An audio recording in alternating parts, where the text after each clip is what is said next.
안녕하세요. 나만의 개인 맞춤 법무사 김영용 법무사입니다. 이번 시간에는 우리가 개인 파산 면책을 신청하실 때 가장 중요한 부분이 내가 과연 면책 불허가 사유에 해당되는 행위를 한 것은 없는지, 이 부분을 전문가에게 검토를 받는 것이 가장 중요한 사항이 되는데요.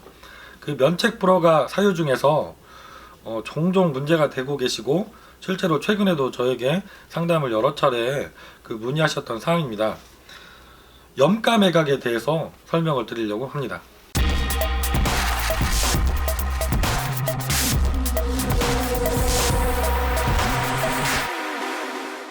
염가 매각이라고 하면 부당하게 저가로 매매를 하는 것을 말하죠.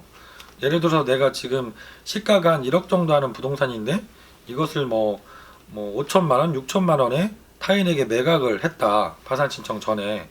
이런 것들을 우리가 염가 매각이라고 하죠. 염가 매각이 문제가 되는 것은 파산이라는 제도는 크게 두 가지 목적을 갖고 있다고 보시면 됩니다.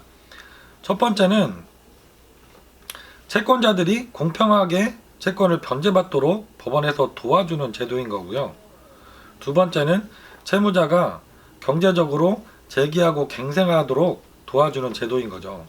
이 두 가지 측면을 갖고 있기 때문에 첫 번째 측면, 채권자가 공평하게 변제를 받도록 해주는 이 측면을 볼 때 채무자가 재산을 특정 채권자한테 염가로 매각한다던가, 채권자가 아니지만 너무 저렴한 가격으로 매각을 해서 파산 재단에 속하는 재산을 축소시키게 된다면 이 첫 번째 파산 제도의 목적에 어긋나기 때문에 문제가 되는 것이죠. 그래서 최근에 전화가 오셨던 분들이 이런 경우들이 많이 있습니다.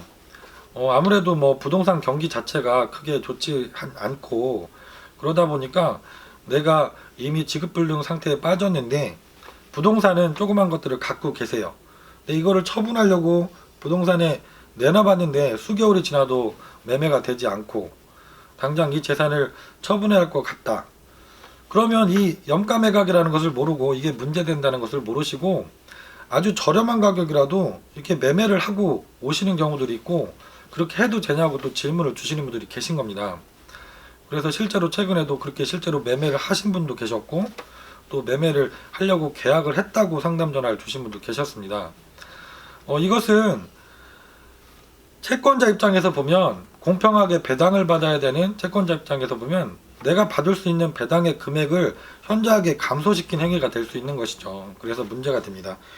그래서 실제로 법원에서 면책 불허가를 받았던 판례들을 보면 예를 들어서 1억 5천만 원 상당의 빌라를 처형에게 7천만 원에 매도했던 사례가 면책 불허가를 받은 사례가 있고요. 1억 6천만 원 상당의 아파트를 특정 채권자에게 5천만 원 가량 저렴하게 매도했던 사례도 면책 불허가를 받았던 그런 법원 판례가 있습니다. 오늘은 당연히 이게 법률을 모르시는 일반인 분들께서 이게 왜 문제가 되느냐 이렇게 생각하실 수 있는 부분, 내가 부동산을 갖고 있는데 팔리지 않아서 어쩔 수 없이 싼 가격이라도 매도를 했다. 근데 이게 문제가 된다는 부분, 염가 매각에 해당되어서 면책 불허가를 받을 수도 있다는 부분에 대해서 설명을 드렸습니다. 제가 누누이 말씀드리지만 개인 파산 면책 절차는 가장 중요한 부분이 내가 면책 불허가 사유에 해당되는 사항은 없는지 이것을 사전에 검토 받으시는 거고요. 이게 의외로 법률 규정과 다르게 상담 전화 주시는 분들이 이게 면책 불허가 사유에 해당될 수 있다는 것을 모르고 행위를 하고 오시는 경우들이 종종 있습니다. 오늘 말씀드린 염가 매각도 바로 거기에 해당되는 부분이고요. 이렇게 전문가에게 사전에 꼭 상담을 받고 진행하시는 것이 면책으로 가는 합리적인 방법입니다.